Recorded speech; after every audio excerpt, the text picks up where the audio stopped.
Apakah dengan orang yang mengikuti Quran Sunnah ini disebut dengan Wahabi? Apa Wahabi itu? Mesti ditanya kepada orang yang nanya ini, apa Wahabi itu? Jadi Wahabi itu digelarkan atau disematkan kepada orang-orang yang berpegang teguh pada Quran dan Sunnah. Mereka sebutkan dengan istilah Wahabi. Sebenarnya nggak pas kalau dikatakan mereka maunya tajdid, yang tokoh yang membawa pertama kali, artinya memperbarui, memperbaiki kerusakan agama ini terjadi pada setiap abad. Mesti setiap abad, kata Nabi SAW, ada orang yang memperbaiki agamanya. Bukan menjawab yang baru, bukan memperbaiki agamanya. Di zaman abad pertama ada Umar bin Abdul Aziz. Di abad kedua banyak, ada Imam Syafi'i, ada Imam Ahmad, ada yang lainnya, ada Bukhari dan segala macam. Di abad ketiga ada lagi yang lain. Abad keempat ada, abad kelima, keenam Syekhul Islam Taimiyah. Abad kedua ada, abad ke-12 yaitu Muhammad bin Abdul Wahhab. Itu tajdid. Pokoknya setiap 100 tahun itu ada orang-orang yang memperbaiki agama. Setiap 100 tahun. Itu sesuai dengan hadis Nabi SAW. Bahwa setiap 100 tahun itu ada orang-orang yang memperbaiki agama. Setiap 100 tahun. Ini mereka berusaha memperbaiki agama. Kan tadi disebutkan bahwa Ahlus Sunnah itu yuslihuna inda fasadin nas. Mereka memperbaiki apa yang dirusak oleh manusia. Jadi mesti ada tajdid. Tajdid ini artinya pembaruan. Orang-orang yang memperbaiki agama ini. Mesti ada, nggak mungkin nggak. Untuk melihat hadisnya di halaman 12. Halaman 12. Nabi bersabda SAW, Innallaha yab'athu lihadil ummati ala ra'si kulli mi'ati sanatin man yujaddidu laha dinaha. Sesungguhnya Allah akan mengutus untuk umat ini pada awal setiap 100 tahun orang yang mentajdid agama mereka. Hadis sahih riwayat Abu Daud, Al-Hakim dan yang lainnya dari sahabat Abu Hurairah radhiyallahu anhu. Hadis sahih. Tajdid, jaddada yujaddidu tajdid. Tajdid maksudnya dalam bahasa arti membaharui, maksudnya adalah menjelaskan sunnah dari bid'ah, memperbanyak ilmu dan memuliakan pemiliknya, membela sunnah dan pengikutnya, dan menghancurkan bid'ah dan pelakunya, baik dengan lisan, tulisan, pendidikan dan sejenisnya. Dan ini terjadi ketika sudah berkurang orang yang mengamalkan Quran Sunnah serta banyaknya kesyirikan, kebodohan dan bid'ah. Ini dalam syarah Sunan Abi Daud, yaitu Aunul Ma'bud, syarah Sunan Abi Daud. Dan juga dijelaskan oleh Syekhul Islam dalam Majmu' Fatawa Syekhul Islam di juz yang ke-18. Itu maknanya tadi. Nah, di antara mujaddid abad ke-12 yaitu Muhammad bin Abdul Wahhab. Namanya Muhammad bin Abdul Wahhab. Beliau mentajdid agama ini karena di Jazirah Arab sudah banyak kesyirikan. Sudah banyak bid'ah. Syirik dan bid'ah itu banyak sekali sudah. Kuburan yang dibangun luar biasa. Kubah-kubah di atas kuburan luar biasa. Orang datang ke dukun, tukang sihir tambah banyak, bid'ah tambah banyak. Maka beliau datang untuk memperbaiki agama ini. Maka dibersihkan semuanya itu, kesyirikan-kesyirikan. Beliau bersama Muhammad bin Saud yang mendirikan negara Saudi. Kan Saudi Arabia itu karena Saud yang pertama kali. Awalnya di daerah Dir'iyah, kecil, di kampung yang kecil, desa yang kecil. Berkembang terus sampai jadi negara Saudi. Dan ini manfaat.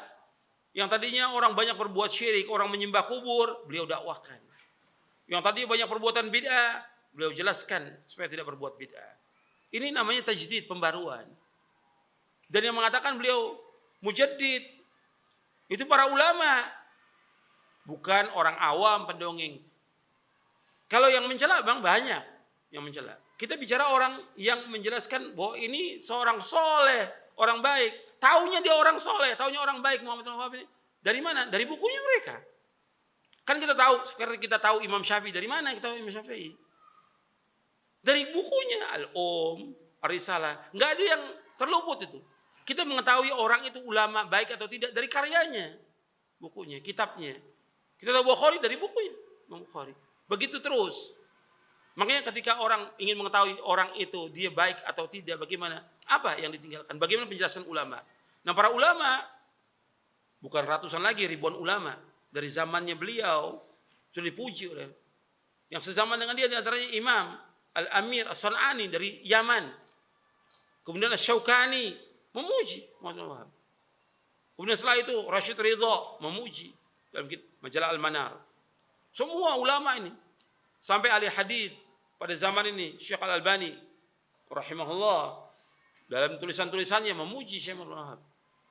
Begitu juga Syekh Muhammad Al-Ansari dan banyak lagi ribuan ulama seluruh dunia memuji. Artinya ini dari kitab-kitab yang kita ketahui bahwa dia adalah orang saleh, orang baik. Tapi karena mengembalikan orang kepada Quran, Sunnah, menghilangkan kepercayaan kepada kesyirikan, kubur-kubur yang disembah oleh manusia, kemudian juga bid'ah-bid'ah yang dilakukan oleh manusia supaya mengikuti Sunnah, nggak senang. Yang pertama kali nggak senang, iblis nggak senang. Yang kedua orang-orang kafir nggak senang. Yang ketiga kuburiyun, para penyembah kubur nggak senang. Yang keempat ahlul ahwa, ahlul bidah nggak senang. Nah sekarang bagaimana supaya menjauhkan orang, sebagaimana kata Ibnu Qayyim, menjauhkan orang dari pemahaman yang benar ini? Apa yang pas disematkan? Wahabi. Wahabi sematkan nggak pas. Karena namanya Muhammad bin Abdul Wahab, mestinya Muhammadi. Kalau nisbahnya mesti Muhammadi, bukan Wahabi. Tapi karena ada kelompok yang sesat pada abad kedua Hijriah. Ada kelompok sesat namanya Abdul Wahab bin Abdurrahman bin Rustum. Abad kedua. Ini kelompok Khawarij yang mengkafirkan penguasa, mengkafirkan kaum muslimin. Dan dia punya daulah. Di mana tempatnya dia? Di Maroko dan Aljazair. Ini Abdul Wahab bin Abdurrahman bin Rustum. Para ulama sudah mentahdir orang ini. Dengan apa? Istilah Wahabi. Abad kedua, Syekh Muhammad bin Abdul Wahab abad keberapa? Abad 12. Beda 10 abad. Nah ini pasti disematkan ini untuk menjauhkan manusia. Disebutkan Wahabi. Muslim Muhammadi. Nggak pas dengan katakan Wahabi. Jadi Wahabi itu pas untuk yang tadi betul. Yaitu Abdul Wahab bin Abdurrahman bin Rustum. Ibadi. Ibadi itu satu firqah sekte dari Khawarij, Ibadiyah. Abad kedua, disesatkan oleh para ulama. Nah, sekarang dipakailah untuk menjauhkan manusia dari agama yang hak ini, diistilahkan dengan Wahabi. Kalau mau ini sudah disematkan. Dari mulai Syekh Muhammad bin Abdul Wahab mendakwakan dakwah tauhid, dakwah sunnah, ini sudah disematkan oleh apa? Oleh para penjajah. Penjajah Inggris, Perancis dan yang lainnya menyematkan ini. Ini hati-hati Wahabi. Ditulis buku-buku. Di antara menolak dakwah ini ya saudaranya Syekh Sulaiman bin Abdul Wahab. Ini musuh benar dengan dan wajar dalam dakwah itu ada yang memusuhi dari keluarga, wajar. Nabi Muhammad SAW dimusuhi oleh siapa? Pamannya siapa? Yang pertama yang Allah abadikan dalam Al-Quran. Masuk neraka siapa? Abu Lahab. Terus Nabi dakwah terus Abu Lahab mengiringi dengan istrinya. Jangan ikuti dakwah ini. Nah sekarang kalau Syekh Muhammad ada saudaranya Sulaiman itu memusuhi sampai menulis buku tentang sesatnya. Enggak ada masalah dalam dakwah. Enggak bisa dijadikan panutan orang sesat orang ini. Sulaiman ini menyimpang dari pemahaman yang hak ini. Nggak bisa dijadikan dalil. Atau ulama-ulama yang lain yang sesat juga, tokoh-tokoh al-bidah yang mengatakan Syekh Muhammad ini bukan mujaddid, sesat. Ya nggak usah diambil. Orang sesat kok. Yang kita ambil bagaimana beliau ini menjelaskan tentang akidah yang benar. Mengikuti Quran Sunnah fahmi salaf. Dilihat dari bukunya. Ushulus Thalatha, Kitabut Tauhid, Kashfus Syubuhat, dan yang lainnya. Dari kitab beliau semuanya benar. Sesuai dengan Quran dan Sunnah. Jadi memang dari orang-orang yang benci kepada Quran Sunnah itu menuduh dengan apa? Wahabi. Seperti sekarang kita mengajak orang pada Quran Sunnah. ala fahmi salaf, itu dikatakan oleh mereka Wahabi.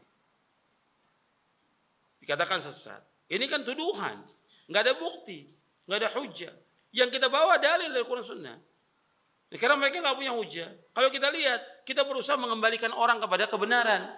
Sampai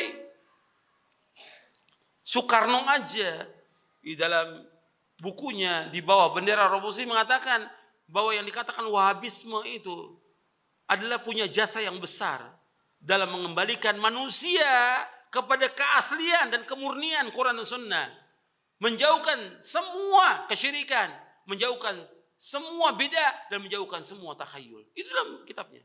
Beliau menyatakan bahwa Wahabi punya jasa yang besar terhadap agama ini, mengembalikan manusia kepada kemurnian agama ini, Quran dan Sunnah. Nah, kemudian kita dituduh dengan apa? Dengan Wahabi. Ya, ini nggak benar yang nuduhnya. Gitu. Tuduhan ini apa? Untuk menjauhkan manusia dari Quran dan Sunnah.